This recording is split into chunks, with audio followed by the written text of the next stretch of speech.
நம்ம எல்லாருக்குமே சின்ன வயசுலயும் சரி பெரிய வயசுலயும் சரி மீன் வளர்க்கறதுனா ரொம்பவும் பிடிக்கும். அதுல நம்ம கோல்டு ஃபிஷ் ஷார்க்னு எவ்வளவு வளர்த்தாலும் அதுல கன்ஃபார்ம் நம்மளோட லிஸ்ட்ல இருக்கிறது இந்த ஒரு டேங்க் கிளீனர் ஃபிஷ். இந்த ஒரு மீன் பார்க்க ரொம்பவும் அட்ராக்டிவா இல்லைனாலும் ஏதோ பாலடைஞ்ச பங்களால இருந்து எடுத்துட்டு வந்து ஒரு பள்ளி மாதிரி தான் இருக்கும். என்னடா இந்த மீனை டேங்க் கிளீனர் ஃபிஷ்ன்றோமே, இதோட உண்மையான பேர் என்னைக்காவது யோசிச்சு பாத்துருக்கீங்களா? இதோட உண்மையான பேர் தான் சக்கர் மவுத் டேங்க் கிளீனர் ஃபிஷ். இதுக்கு பேர் ஏங்க இப்படி வந்தது அப்படின்னு நீங்க கேட்டீங்கன்னா, அந்த மீன் தொட்டியில இருக்கிற ஆல்கே, அதாவது அந்த பாசின்னு ஒன்னு சொல்லல, பச்சை கலர்ல இருக்குமே, அது இந்த மீனோட கழிவுகளை சாப்பிட்டு இது வளர்றதுனால இத வந்து சக்கர் மவுத் டேங்க் கிளீனர் ஃபிஷ்ன்றோம். இத நம்ம இன்னும் சிம்பிளா டேங்க் கிளீனர் ஃபிஷ்னு சொல்றோம். நம்ம இந்தியா மட்டும் இல்லைங்க, மற்ற நாடுகள்ல கூட இதோட வளர்ச்சி வந்து ரொம்பவும் அதிகமானதுனால இந்த ஒரு மீன் ரொம்பவும் யூஸ் இல்லாதனால ரொம்பவும் கஷ்டப்படுறாங்க மக்கள். இதோட வளர்ச்சி எங்க இருந்து ஸ்டார்ட் ஆச்சுன்னு பாத்தீங்கன்னா, இதோட ஆரம்ப காலம் வந்து பாத்தீங்கன்னா அமேசான் காட்டுக்குள்ள இருக்கிற ரிவர்ல மட்டும் தாங்க இது வந்து இருக்குமா.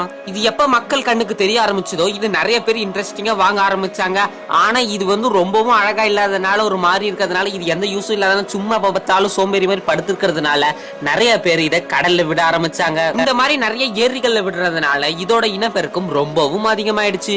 இந்த மீன் அதிகமா இனப்பெருக்க ஆரம்பிச்சிருச்சுன்னா மத்த மீன்கள் வந்து ஏரியில வந்து அதிகமா வந்து வாழ முடியாது. ஏன்னா இந்த மீன்கள் வந்து அந்த மீன்களை கொன்ன ஆரம்பிக்கும். இந்த ஒரு டேங்க் கிளீனர் மீன் வந்து பாத்தீங்கன்னா கிட்டத்தட்ட 30 நாள் கூட தண்ணி இல்லாம வெளியில வாழுமா. அதுலயும் இந்த டேங்க் கிளீனர் உள்ள பெண் மீன் வந்து பாத்தீங்கன்னா கிட்டத்தட்ட 200 இருந்து 300 முட்டைங்க வரைக்கும் போடுமா. அதுல இருக்கிற மீன் குஞ்சுகள் பொறிஞ்சு வரதுக்கு கிட்டத்தட்ட 20 நாட்கள் தான் ஆகுமா. அதுக்கப்புறமா அந்த குட்டி மீன்கள் நல்லா நீச்சல் அடிக்கும் கத்துக்குமா. அது மட்டும் இல்லாம இந்த ஒரு டேங்க் கிளீனர் மீனோட ஆயுள் கிட்டத்தட்ட வருஷ கணக்குன்றாங்க. மெக்சிகோல பாத்தீங்கன்னா ஒரு பெரிய சம்பவம் இந்த ஒரு டேங்க் கிளீனர் மீன் நடந்திருக்கு. அதாவது பாத்தீங்கன்னா இந்த ஒரு மெக்சிகோல டேங்க் கிளீனர் மீன்கள் வந்து அதிகமா இனம் பெருக்காதனால சாதா மீன்கள் இவங்களுக்கு கிடைக்கவே இல்லை இந்த மீனவர்களுக்கு.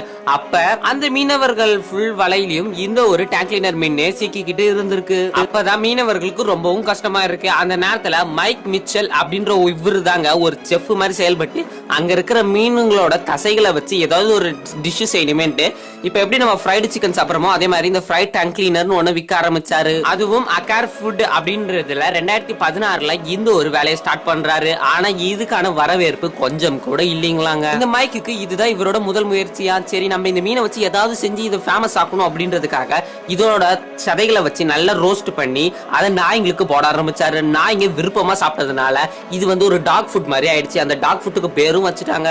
அந்த டாக் ஃபுட் கம்பெனி பேர் தான் பேசி இந்த ஒரு ஃபுட் செமையும் ஃபேமஸ் ஆச்சு மெக்சிகோல. இப்ப பாத்தீங்கன்னா மெக்சிகோ கவர்மெண்ட்டுக்கு நல்ல லாபம் இந்த ஒரு மீனால வருது. ஓகே வியூவர்ஸ், இந்த மீனை யாரெல்லாம் வளர்த்திருக்கீங்க மறக்காம கமெண்ட்ல சொல்லுங்க. இன்னும் சூப்பரான வீடியோல பார்க்கலாம். டாடா பை பை, see you.